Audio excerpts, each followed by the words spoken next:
What's up, duelists? Oh my god, I'm finally back. You see the traditional layout? I've made it back home. I'm back from SoCal. Oh my gosh, what a weekend. IRL RBT was absolutely a smash hit, smash success. It was so tight. Honestly, oh my gosh. I'm going to get into it in a second, but for those of you just tuning in, there's a big tournament coming up at Rally, at the Nationals. I don't know if Rally's the way you say that, but that's the way I'm going to say the word. I've kind of lost my voice here.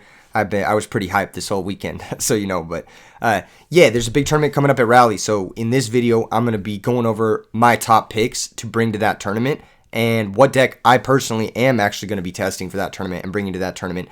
And we'll get into that in a second. But first things first, I just want to do a quick recap and thank you to everyone who came to the very first RBET IRL. There were I think there was like 64 players. We sold out the venue. It was a huge success. The stream went amazing. It was such a smooth event. Now, I have to give a huge thank you to my team, Lee Park, Totagun, Alex, of course, and, the guys, the judges that worked with us, the staff at Card Addiction, whatever. Everything was amazing. The talent, the players who flew out, the players who came out for this event, huge shout out to those guys too as well. The players in SoCal, the local players, they're amazing, but I also thank you to them for coming through. You know, that's tight. I'm trying to think here. There was one other thing. Yeah, the event was just like a huge fucking party, honestly. It was just like everyone was there. The energy was so sick. A lot of these guys had been like playing with each other for years online and never met each other. So it was just like the very first IRL Edison meetup. There are a ton of pictures I've been posting in the Discord from the event that Lee took. If you want to check it out, in the description below, you can see pictures from the event, pictures of everyone meeting up and all that stuff. And if you want to, like come hang out at one of these events like in the future, more of them are going to be happening. So the next one that I have confirmed is October 7th in Orlando that I'm doing with Versus Games. There's going to be more info on that coming very shortly in some future videos. And then we are actually discussing doing another bigger than the one we just did tournament in SoCal in the coming months as well. So we have one coming up in SoCal. We have one coming up in Orlando. And more info on the SoCal one coming up soon. And then the Orlando one, that's October 7th, and that one's going to be insane. I think that one's going to be really, really big. And it's just going to be, it's going to be like a party, man. Legit, like I can't even describe it. It was less like a tournament. You know, like it's crazy when you have a tournament and there's one judge call the entire tournament. Like that's just how sick the people there were. Like they were just like, nobody was being scummy. Nobody was being like a douchebag. Nobody was like being misunderstanding. Like the energy was so sick. And honestly, that's like everything I ever wanted with one of these tournaments. I didn't want these tournaments to be like, some like hyper try hard, like competitive thing that's like all about the whatever, the bag or whatever. I wanted it to be like something that could bring a lot of people together and just be a good time to hang out. Like even if you're not playing in the event, there were a lot of people who came who weren't playing in the event who just had a great time, like not only watching, but playing with the people who like maybe dropped because they lost in the earlier rounds or just like interacting with, some of the creators that were there, Carpath, myself, etc.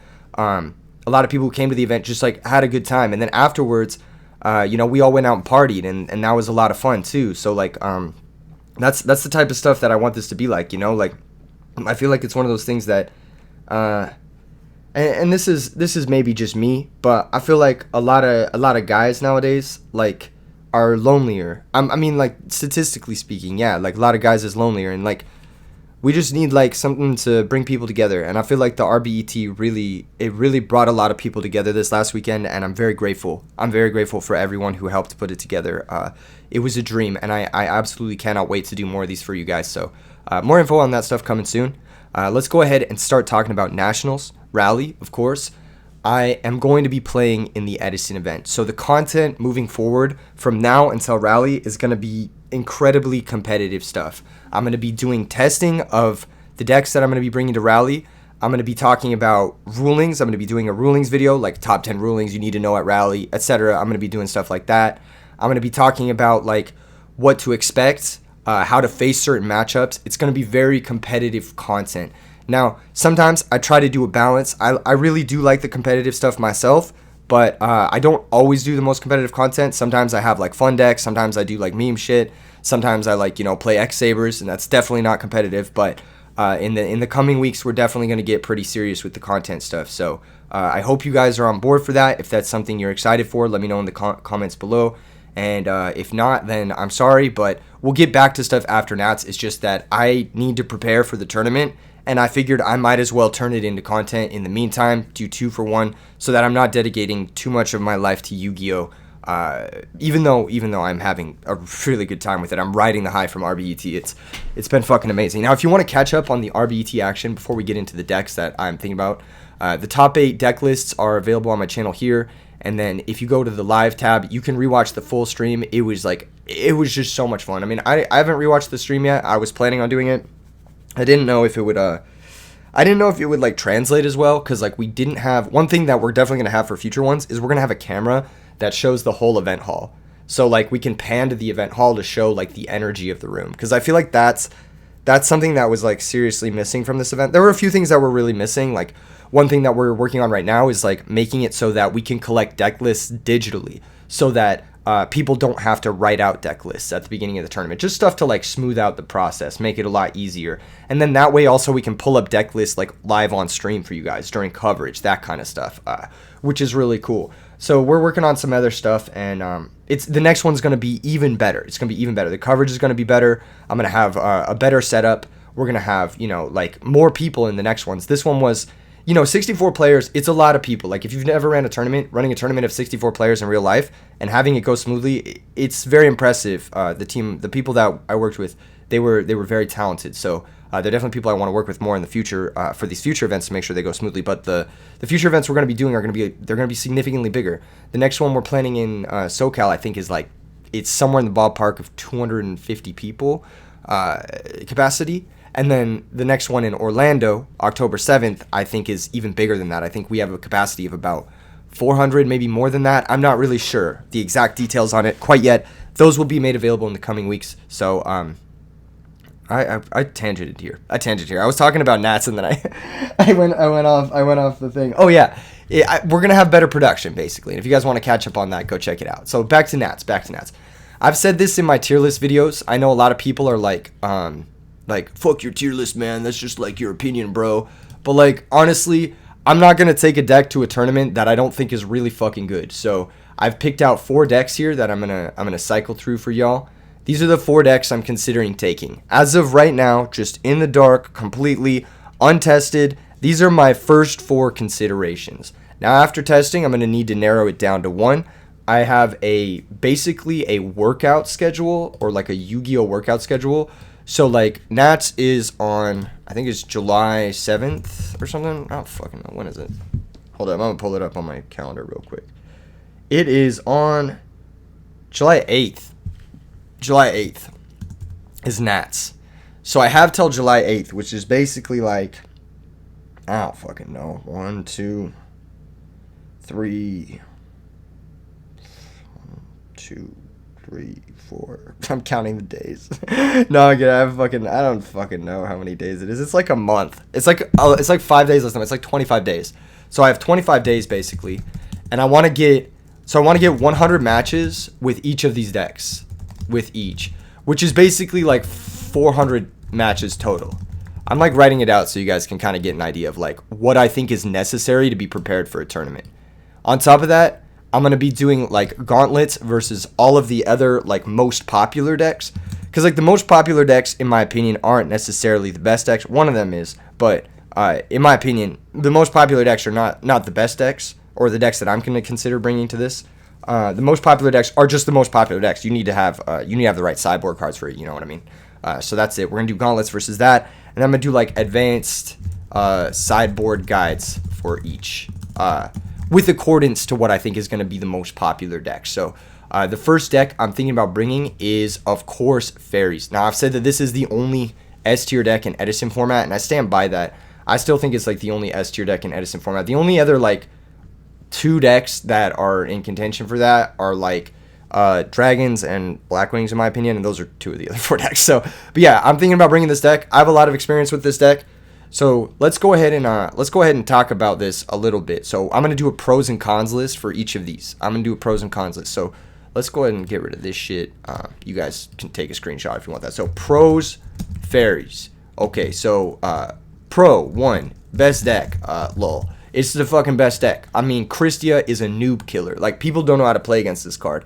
Also, Herald of Orange Light, make sure you don't lose to bullshit. Like, you're not going to get, like, fucking cheesed out of a game because your opponent just goes, like, Dragon Turbo Nut Hand. They go Dragon Turbo Nut Hand, and then you just Herald them, reversal with Christia, and you're fine. That and, like, Honest, like, it just makes sure you don't get randomly cheesed. So that's, like, number one. It's fucking best deck, doesn't lose to shit, hella resilient, etc. 2, good matchup versus Blackwing and Hero Beat.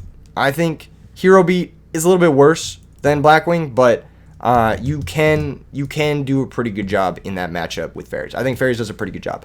You have to fade a couple of cards. Like, they're not playing Skill Drain right now, which makes the matchup hella easier. They're not playing Skill Drain because, like, all the winning lists are playing Deep Sea Diva, so they don't be playing Skill Drain like that. They do play Light Mirror, so you gotta fade Light Mirror basically. You gotta fade Light Mirror pretty much always with this deck, so I mean it's the same, right? It's the same. Other than that, you can just run them out of threats with DD Warrior Lady Dialk. It's pretty safe. You do have some bad cards for that matchup, so I might be adjusting my build if I predict that Hero Beat will continue to be as popular moving forward. But I do think this deck matches up well against what are right now the two most popular decks. And then on top of that, number 3, good matchup versus decks that beat Hero Beat and Blackwings. So, like, the decks that beat Hero Beat and Blackwings are like Gadget Machina, and this deck fucking destroys Gadget Machina. Like, that's like one of your best matchups. All you gotta do is just, like, they'll summon a Gadget and, like, you just crash with your Angel 4 times, you summon a Christia, and then you win. Like, they can't really effectively deal with Christia, those decks can't. And then you can outvalue them in a lot of different ways. Like, Dimensional Alchemist is just, like, a really high quality threat for that versus that deck. DD Warrior Lady is really annoying for them. It always trades into Machina Fortress effectively. You have really easy access to Cyber Dragon. I could even side Proto Cyber Dragon, so I could tutor that off of all this, so I could have essentially, like, 10 copies of Cyber Dragon for that matchup. So I think this deck has good matchups across the board. So let's go ahead and get into the cons of playing Fairy, because there are definitely some cons. So, yeah, cons are, 1, I'm out of practice. I'm going to be honest, I haven't played in a big tournament in a really long time. I haven't played in a big Yu-Gi-Oh tournament in a really long time. It's just been a while. I've played in some big Pokemon tournaments, but that's not the same shit, you know? It's a different game. Yu-Gi-Oh is like, you know, it's just a different game. I'm out of practice. So what does that mean? Like, I do have this, like, the workout plan, right? 100 matches with the deck. So I'm going to get back into practice, so this may or may not end up mattering. But with Fairies in particular, this deck doesn't really like when you misplay. This deck's like, oh, you misplayed slightly? You lose. So if you're out of practice, you know, you have a little bit of a fumble in a match, all of a sudden you're out of the tournament. So that's not exactly something I want to happen to me, personally. I feel like that would suck. And maybe it's just, like, a little bit of, like, rustiness, a little bit of rusty fear, but that's definitely a con of playing the deck. Next con is time rules. So I don't know what time rules are going to be in place. The issue with Fairies that it doesn't necessarily have on, like, double elimination online tournaments or, like, online tournaments in general is that when I'm playing an online tournament, I activate my Shining Angel, I grab my Shining Angel, my deck auto shuffles. I don't need to shuffle my deck, right? You know, I play a grind of your game. It doesn't take as long. But even in online tournaments, when you don't have those, like, micro actions that you need to be doing, you know what I mean? The deck suffers from taking a little while to win. It takes a little while to beat some people. And in some matchups, like Hero Beat, what happens is you're going to degenerate into draw go, and then you're often going to be at lower life points when you win the game. But the issue is that you're at lower life points. So if your opponent just starts to play slow, all of a sudden I'm getting stalled. I'm not happy with that. I have a bad experience in the tournament because I got stalled into time. So the deck, I'm going to need to figure that out. Figure out either how to play it in paper faster, do some paper practice with it just to make sure I have the motor skills down. And then I need to really be on top of my opponents when I'm playing this deck as well, making sure they don't slow play, etc. So these are 2 big concerns for me for playing Fairy. And then the third concern for me is deck devastation virus. Like, I have a sideboard here in this build that I think is pretty good against deck dev. I got 5 monsters I can bring in, so I can, like, pretty much, I can slim down on the stuff that gets hit by deck dev. Obviously, it's never going to be great for the Fairy deck. And then I've got triple Dust Tornado to try and snipe it. So anywhere between 5 to 7 monsters. I could even bring in the Banishers if I want to. It's not the worst thing to bring in if you, like, think your opponent's on triple deck dev, for example. Or if you figure out game 2 that they're on triple deck dev. You could even bring in all 7 of these cards. Not be in the worst spot. But, yeah, I just don't want to lose to deck dev. I feel like it kind of feels bad to lose to a card that is not really like I got outplayed. It's kind of just like I got unlucky. And I don't really like that in Yu-Gi-Oh! I want to play the deck that doesn't require me to get... I mean, every deck requires you to get lucky, right? But I need to get kind of a high roll in games 2 and 3 versus Blackwing sometimes, because like deck dev can just... It can randomly kill you in like 30-40% of games, which is not ideal. It's not ideal. 30-40% of games that they see it, I should say. So yeah, not definitely some cons. Definitely some cons to playing the deck. I mean, the deck's not perfect by any means, but it is definitely my number one consideration as of right now. And I feel like I should put my money where my mouth is. I think the deck is legit. Like, I think it's very strong. Every time I play the deck, I'm impressed by how powerful it is. I'm impressed by how versatile some of these cards are, like DD Warrior Lady and Christia and like Herald and shit. Like, I think these cards are fucking fantastic cards. And I do want to flip return for game. I feel like that's kind of pog. So definitely on my consideration list. Okay, next deck that I'm considering. We've got Blackwings. Yes, I know, Blackwings. Keegan, what the fuck? This is actually a Blackwing list that I've been working on. It's got a Card Trooper in it. I'm testing him out. He seems pretty solid. I actually really like Card Trooper because he lets you play aggressively into Hamster Raikou, which the deck can kind of struggle with. He also is pretty good against Hero Beat. If they summon Alias, you can summon Trooper, run over the Alias, or run over Stratos or whatever, and go +1 on them. So he's like pretty good in those matchups. Worst case scenario, you're just setting him to get a draw. You know what I mean? You're baiting some stuff. He's pretty good with triple Vayu, triple Sirocco. He can also set up for Blizzards if you hit a 4-star or a 3-star. It's just a good card. I think he's a quality normal summon. He's pretty solid in the format in general. You can also do stuff like play around Road, Icarus your own monster, or Icarus sack your monster and target your own Card Trooper, which is pretty good. There's a lot of like little niche things where he comes up. I wanted to fit Torrential Tribute into this build, but I didn't really have the space. I think it might end up in the sideboard over the Nobleman, but I'm not quite sure. Torrential Tribute's definitely the next card I want to fit in this build, but this is my current Blackwing build. I've got the Cypher Soldiers. This is the Derek Garcia and the Gabriel Tech, of course. They came up with this for RBET IRL, and it got Derek his top 8. This is for Hero Beat. This card's insane versus Hero Beat because not only does it always guaranteedly trade, but most of the time when you're trading, you're dealing a shitload of damage in the process.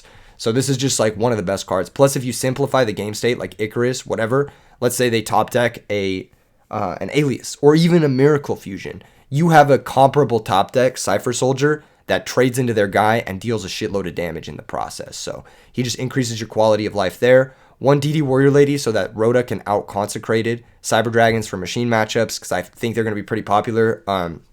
Doom Calibers, this is for more like, you know, in those matchups where you want to take out the Dark Referers, you want to slow down the pace of the game, you can side out maybe like some of this shit, side out some of the Dark Referers, bring the Doom Cows, the Cyber Dragons, whatever. And then it's like your stock like sideboard traps, like nothing too crazy, right? This is definitely a deck that's on my radar. Let's go ahead and talk about the pros and cons of Blackwing. So pros of Blackwings. 1, really good deck. No real bad matchups, I will say, except fairies. Only bad matchup, fairies. I think Hero Beat can be bad, but most Hero Beat players are bad, and I'm confident in where the fuck is that deck?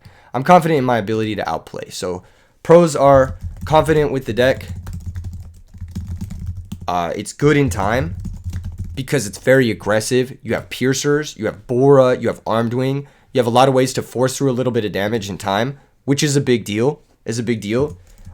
Rewards me for being good at the game. I feel like the Blackwing Mirror. Oh yeah, I should write that. Skillful Mirror. I'll do like a / skillful mirror. I'm confident in my ability to outplay in the mirror. I think I'm like pretty good in the Blackwing Mirror, so I think it's definitely something that I could bring, and like if the majority of the field is on Blackwings, I could definitely like just win as a result. Cons. Let's get into the cons. Cons. Everyone will side for it. It's the most popular deck. So I will be facing up against some of the most brutal side options in the format. People will be coming with like double, triple consecrated, double decree, trap holes, compulsories, like all this crazy shit, you know, shadow imprisoning mirror, like even like just like crazy flip effect monsters like Gravekeeper Spy, like stuff that like, you know, may or may not be really good against the deck. I'm not really sure where I'm going with all this, but everyone's going to side for it. You know, everyone's going to have the crazy Blackwing sides because it's the most popular deck in the format. 2, I'm trying to think. It's cringe. It's not cringe, but like, it's like, yeah, I do think it's like either the second or third best deck in the format, but everyone plays the deck. And I'm kind of Edison guy, right? Like, it's not really my role to show up to a tournament and win it with Blackwings. Do I feel confident that I could do it? Probably, you know. It's kind of cringe. And then 3, it's not cringe, but it's like, whatever. 3, people will invalidate my win if I do win, which is like annoying. And obviously, I don't really care about people's perception because a ring is a ring, right? But people would just be like, oh, he only won because he was playing this or whatever. And I'm just like, I want to win with what I want to win with. I think that's something that's important to a lot of people, and it's not really a good player choice. It's not really a good player decision to do it. But because I'm kind of like the guy who makes the content, it's not necessarily my first pick because it's just not the most cool pick, I guess. It is a cool deck. I've always loved Blackwings. I've always thought that Blackwings are one of the most fun decks in Edison format, and I don't know why people kind of have this weird like public perception, like weird vibe towards it. I think it's a super fun deck to play. I think it's a great time. I think the mirror is great. I think every matchup is fun with Blackwings. But it's one of those things that like I feel like I can do something cooler because I'm capable of that. So I might want to do something cooler than that. And that's kind of the, I don't really necessarily mean Blackwings are cringe, but it's like cringe for me specifically to do it. Like if you want to show up with Blackwings and win, I think that's based. But if I want to do it, then I feel like I could do something a little bit cooler. I feel like I could do something a little bit more forward thinking. So these are my things. These are my things for Blackwings. Yeah, I think it's solid. I think it's solid. A solid choice. I may end up going with it. I may not. It's one of the few decks I also. Oh, another pro for this is it's like a 5.5. Is I actually own the deck in paper, so I don't need to buy any cards. The crazy thing is I actually don't own fairies in paper, so I'd have to buy some cards. I have been picking up some cards for it, but like I don't own Archlord Christias anymore, so I've got to get those. There's a few other things that I need to get. Like I don't own Banishers, I don't own Mask of Restricts. Like it's just like yeah, you know I'm gonna have to buy cards, which is like I don't know. I don't know if that's like it's definitely a con. You know, it's definitely a con. Okay, next deck. The next deck is the one I am leaning towards playing the most. So this is right now, well, I said Fairies was my top pick, but this is like my secret top pick, you feel me? It's actually Dragons. This deck is insane. I think this deck is crazy good. So let's talk about the pros and cons of playing Dragons in the tournament. So pros, Dragons. I don't know if I put the deck for the other one. Number 1, the deck is really fucking good. I've said that about all 3 of them so far, but I feel like I should put it. Deck is really fucking good. I'm just saying, yeah, the deck's cracked. Like, that's the pros, bro. 2, it's got free win potential. It kills noobs. It destroys noobs. Oh, kills is a bad word. Say destroys. Let's say not kills. Let's say destroys. It destroys noobs. It's a noob destroyer deck. I activate Future Fusion, and like if there's an opponent who has like a slightly weak mental, already they're tilted. Like if I win the die roll and I play Future Fusion, I'm looking my opponent in the eyes and I'm just saying, want to go next? And that's it. You know, it's just like, you know, you can tilt people really easily with this deck because I think that people can get really frustrated in the face of Kwakimero Drago, Future Fusion. One of the next things that I actually really like about this deck is that nobody is ever prepared. Nobody's ever prepared for it. It recently got, I think, 2nd place in Deck Devastation. And the reason it didn't get 1st is because Karpath came prepared. He had triple Electric Virus. And that was the only reason he won the tournament over the Dragon players, because he had triple Electric Virus. Like, this deck is, it's just so good. It's so fucking broken. And I don't understand, like, there was literally one person who played it at the IRL RBET. It has no representation whatsoever. It does have a high skill ceiling. It's not an easy deck to play. There's not, like, easy +1s outside of Future Fusion, Mirror Force, and Torrential. Those are the only easy +1s. Every other +1 you got to work for. But at the same time, I mean, it's busted deck. Like, this deck just, like, it has a good matchup versus, like, stuff like Zombies, which could be popular. It has a great matchup versus Blackwings. It has a really good matchup versus Fairies, which is interesting, although it's not a very popular deck. And then on top of that, you get to side, like, some really, like, degenerate, hateful cards, like Light and Darkness Dragon, Rivalry, Royal Oppression, these types of things. I think these cards are just really good into an open field, basically. So, yeah, no, the deck's very good. Nobody's ever prepared for it for some reason. I don't know why. Nobody ever has sideboard cards for it. Usually because the sideboard cards for it are very narrow.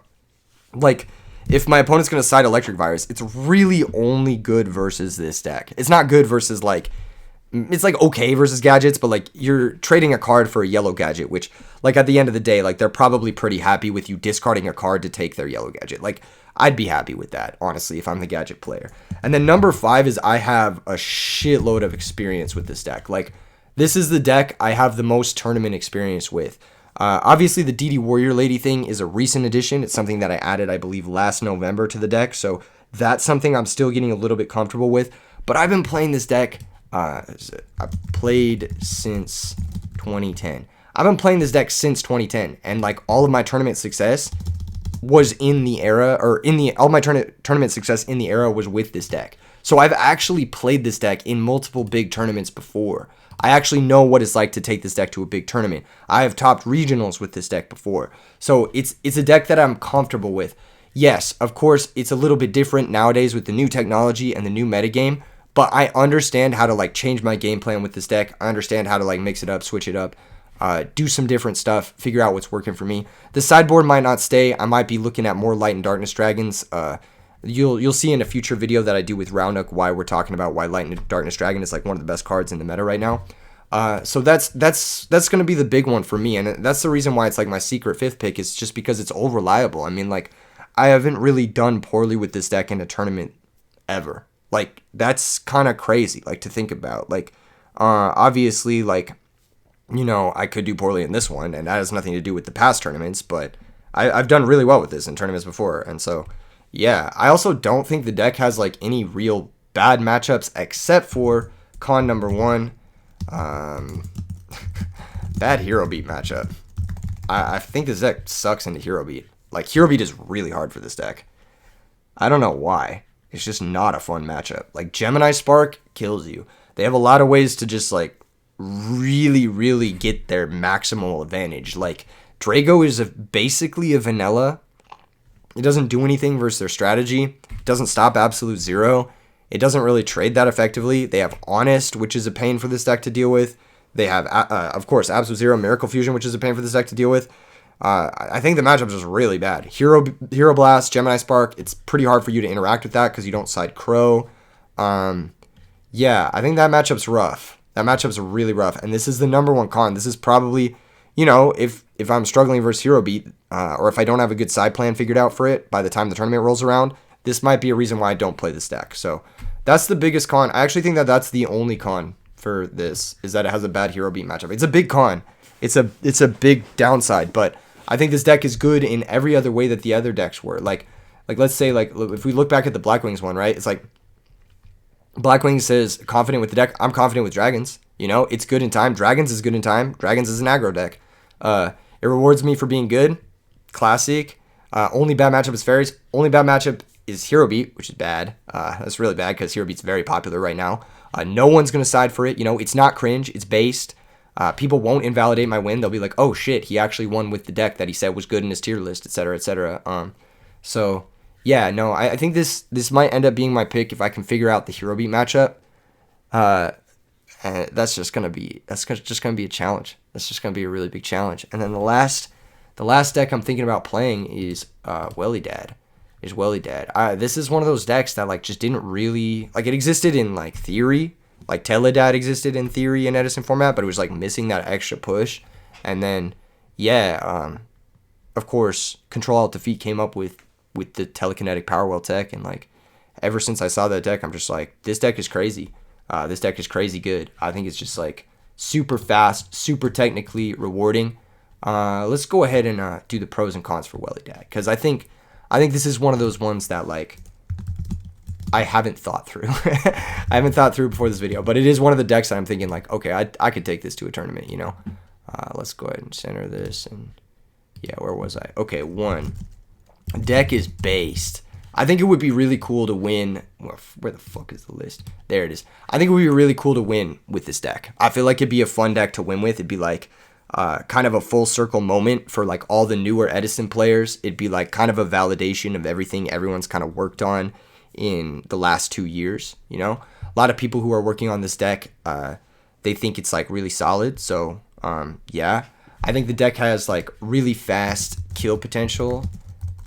So like if I can just get some easy OTKs or some quick OTKs, it could make for like a less mentally taxing tournament performance, which is like it's important to factor in like how hard like playing something like fairies in like a 9 or 10 round tournament is. Where the fuck is fairies? Where the fuck did I... God, I'm so disorganized today. I'm still recovering from the weekend. Okay, yeah, like playing this deck in like a 9 or 10 round tournament sounds brutal. It sounds doable, but it just sounds brutal. Like if I'm even slightly out of practice, or if I don't have the endurance to do something like that, then it sounds very challenging. Whereas like playing this, I don't know. I think it's like it's easier because the kill setups are faster. But at the same time, it's harder because the kill combinations are a little bit less intuitive than you normally would think. There's a lot of really unique like OTK setups, and you have to like know combo sequencing. I don't know if it's less mentally taxing than something like fairies, because it is a combo deck. It's definitely not as like quote unquote easy as like playing dragons, where you just red med Drago people. I don't know. I just feel like it would be based. I feel like that's like the biggest con for this, is it just be based. Like, is that like, or not con, sorry, biggest pro. Is that just like, is that like enough reason to play a deck? Is that it's based? Sometimes. I don't know. I'm going to just erase number 2. I just think it's based, you know? That's all we need to say about Welly Dad. Like that's pretty much it. I don't know. I think that's it. And then the cons, of course, no tournament experience with it. It's fairly new, you know. Probably loses to the same shit Fairy does. Oh god damn it! I got like, there we go. Yeah, probably loses to the same shit Fairy does. Like I'm looking at this deck and I'm like, yeah, I'm probably gonna get deck dev'd and just cry. Like it's probably gonna lose to that too. It's not the best into Blackwing Hero Beat. I feel like those matchups are probably a little bit, well, maybe it's fine against Blackwings. It's probably not the best into Hero Beat because Absolute Zero is a pain in the ass. But it's probably not as bad into Hero Beat as something like Dragons, because the deck is just like so inherently powerful that I can just haymaker them, and then what the fuck are they gonna do, you know? Also, they don't really have an easy time like just attacking through a Mystic Tomato. Like they're usually forced to spend resources on it. But I don't think it's the greatest into Hero Beat. I think Hero Beat has the tools to sort of like interrupt and engage with you in a meaningful fashion, and then leave you left over with like kind of some like a weaker combination of cards. It is a combo deck ultimately. And then 4, I don't own the deck too. I would have to buy it, which is fine. I mean, if it is the pick, then I will end up picking up the cards for it. But yeah, that's pretty much it. But it is based. Let's just emphasize this. Deck is based. This is my last pick. The only way I'll probably end up playing Welly Dad is like if the other 3 just aren't doing it for me. Like it's gonna be a last minute switch if I end up picking Welly Dad. That being said, I want to get 100 matches with it. I want to do like a super like gym training session, run the gauntlet, face off against a bunch of different decks, write advanced sideboard guides for all of these 4 decks, and then you know, take the one that I think is the right for me for the tournament and right for the metagame for the tournament. Most likely it will end up being Dragons or Fairies. I'm gonna be honest, most likely will end up being Dragons or Fairies, because like Blackwings is tight, and I think I could do really well with Blackwings, but I think I would rather do slightly less well. Like I would rather top the tournament with Dragons or Fairies than win the tournament with Blackwings. And just knowing that in my head means like I should definitely take the deck that I think is cooler and I have a more of a personal affinity for. So yeah, that's definitely it. I think that covers just about everything I was thinking about. Yeah, new RBET stuff coming up in the future. New RBET content coming up in the future. I have some other deck lists from the event coming up in the next few days. And just thank you guys. Like seriously, this last weekend was really a trip, and I'm working on some really cool stuff. I can't wait to share it with you guys. I can't. I'll see you guys in the next vid. Peace.